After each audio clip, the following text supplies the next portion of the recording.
kung saan ang mga tao ay nagsasanay ng isang pambihirang anyo ng sining. Kilala bilang alchemy, gamit ang sining na ito, ang isa ay maaaring magulma ng mga karaniwang medalya tulad ng iron at co. Sa mga mahalagang tulad ng ginto, may mga tao din na gumagamit ng sining na ito para sa transmutation. Iyon ay upang buhayin ang mga patay na tao. Gayunpaman ito ay hindi ligtas sa lahat. Sinasabi ng mga aligaw-gaw na kung ang pamamaraan ay pupunta sa timog. May malubhang kahihinatnan. Narinig ko ang isang lalaki kahit isang beses na wala ang kanyang ari.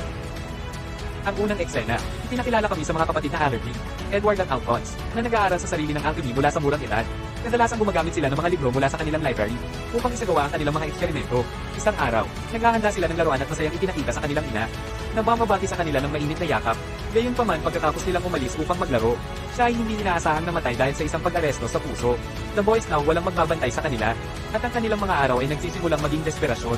Kaya ayaw sumuko sa kanilang ina. Nakaisip ng ideya si Edward. Binanggit niya yun gamit ang akami ko.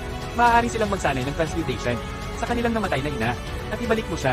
Alphonse na naririnig alimaw-maw tungkol sa nakakatakot na kahihinatnan. Salamat na ito ay isang masamang ideya.